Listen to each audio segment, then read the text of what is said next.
Dan beberapa waktu lalu, Presiden Trump mengubah pola investasi sebagai barter keamanan di negara Teluk. Lalu pertanyaannya, apakah investasi yang dijanjikan Trump bisa menjamin keamanan bagi negara-negara Teluk, sementara Iran masih terus membombardir pangkalan militer yang berada di wilayah Teluk? Untuk membahasnya, kita sudah bersama dengan Tia Mariato Kiptia, dosen hubungan internasional Binus University. Mbak Tia, selamat malam.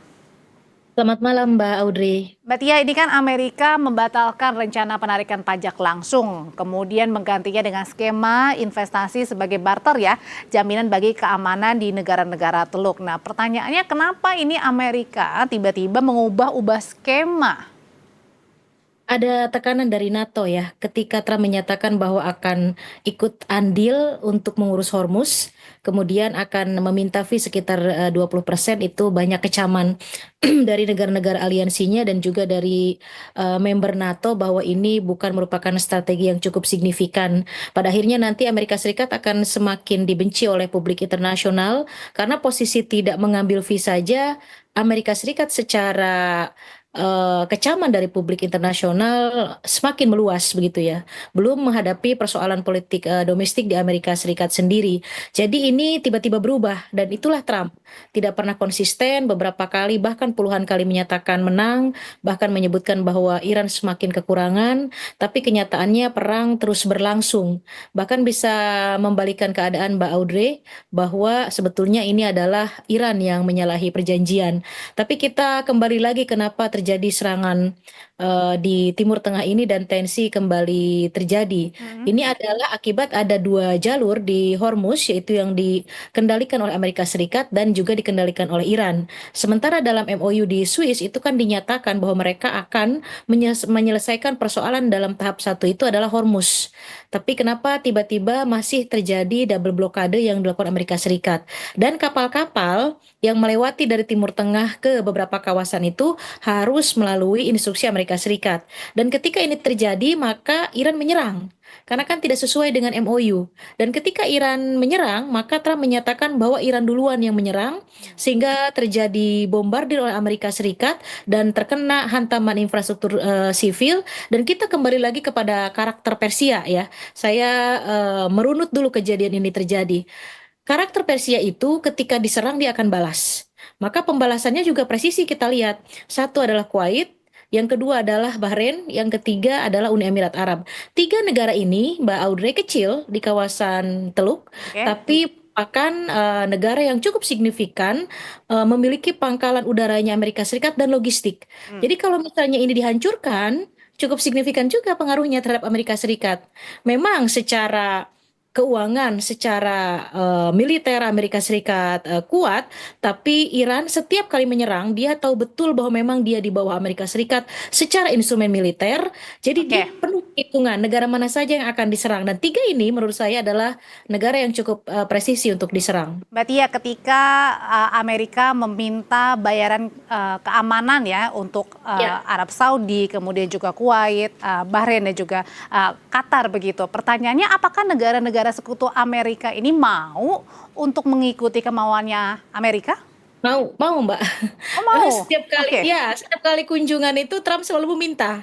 Jadi kita Oh, melihat bahwa tahun kenapa 2000 harus minta, Mas? Emang Amerika lagi kekurangan uang atau?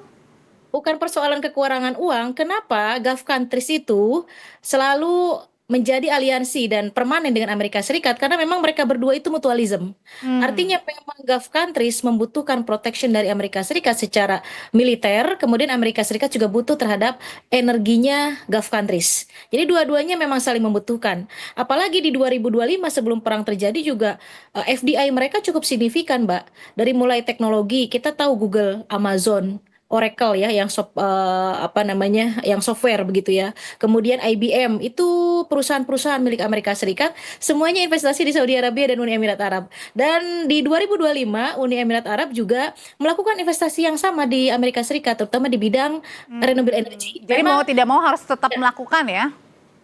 bahkan naik. Jadi dengan Oke. kondisi ini mengambil keuntungan. Memang tidak ada perang pun, kedua belah pihak melakukan Oke. FDI yang saling menguntungkan. ditambah perang, Trump makin menjadi-jadi. Nah, Artinya, yuk kalau mau aman, ya saya akan amankan.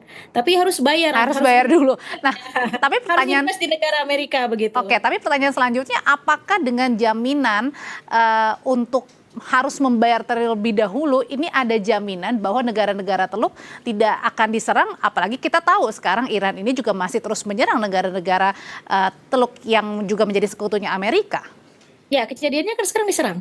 Artinya memang protection itu, kalau saya ya, menjadi negara teluk akan berpikir ulang. Apalagi sekarang posisinya adalah negara teluk bisa melakukan kerjasama dengan negara manapun, termasuk dengan Rusia, dengan Cina yang sudah mulai expand, bukan hanya invest di Iran, tapi juga mulai expand melakukan investment di Saudi Arabia. Misalnya Huawei sudah ada loh, Mbak Audrey, di Saudi Arabia. Oh, Jadi harusnya terbuka. Negara teluk harus terbuka, tidak defend on atau dependensi lagi terhadap Amerika Serikat. Harusnya. Karena apa? Protection mana yang ditawarkan Amerika Serikat? Tidak ada kan? Tetap diserang. Kuwait diserang. Uni Emirat Arab diserang. Jordan diserang. Tiga negara kalau itu gitu yang buat apa bayar uang keamanan? iya, jadi alih-alihnya adalah investasi FDI begitu ya. Padahal sebelum perang juga memang sudah terjadi FDI. Jadi ini akal-akalan Trump saja yang seharusnya memang negara teluk tidak usah menggubris itu. Yang penting buat mereka adalah bagaimana nasional interest mereka bisa terlaksana dengan Iran baik, dengan Amerika Serikat juga bisa ambil keuntungan begitu. Harusnya ya. Tapi kenyataannya memang negara-negara teluk ini sampai saat ini saya melihatnya masih defend on atau dependensinya masih besar terhadap Amerika Serikat, terutama ketergantungan dari sektor militer, dan investasi terbesar mereka di Amerika Serikat itu di sektor militer, Mbak. Oke, nah belakangan juga selama 6 malam berturut-turut kan terjadi serangan ya Mbak ya ke Iran. Ya. Fasilitas-fasilitas seperti stasiun, kemudian juga bandara, jembatan juga dibombardir oleh Amerika. Ini langkah apa lagi yang sedang dilakukan oleh Trump nih? Sudah kalut, Mbak. Kan perjanjiannya tidak akan menyerang infrastruktur atau infrastruktur sivil Iran. Tapi kenyataannya sekarang sudah mulai ke jembatan. Hospital juga, Mbak. Hospital juga diserang juga, dan itu korbannya mostly adalah masyarakat sivil Iran. Nah, masalahnya adalah masyarakat sivil Iran itu berbeda dengan negara-negara kawasan Teluk lainnya.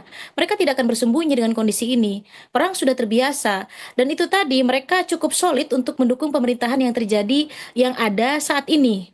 Jadi dengan serangan ini justru dukungan terhadap pemerintah akan semakin kuat. Pun oposisi ada. Setiap negara pasti ada oposisi. Bahkan di sistem monarki pun ada oposisi. Tapi mayoritas masyarakat Iran itu dengan kondisi diserang seperti ini bukan takut. Mereka punya konsep jihad, mereka tidak takut mati, dan kondisi dibombardir secara masyarakat sivil itu mereka akan semakin solid, dan saya pikir Amerika akan semakin susah ya. Ya memang sebaiknya kembali ke perundingan seharusnya ya. Kalau misalnya Republik bisa membaca ini, sebaiknya kembali ke perundingan, karena itu juga tidak menguntungkan untuk pihak Amerika Serikat. Buat apa? Karena kan BBM di dalam negeri Amerika Serikat juga akan naik, kondisi publik juga tidak akan interest terhadap Partai Republik dengan sikap Trump ini begitu. Nah, artinya toh nggak ada untungnya juga ya, ngotot-ngototan gitu ya Mbak Tia. Ya, Oke, baik. Terima kasih Mbak Tia untuk ulasannya pada malam hari ini. Selamat malam. selamat malam.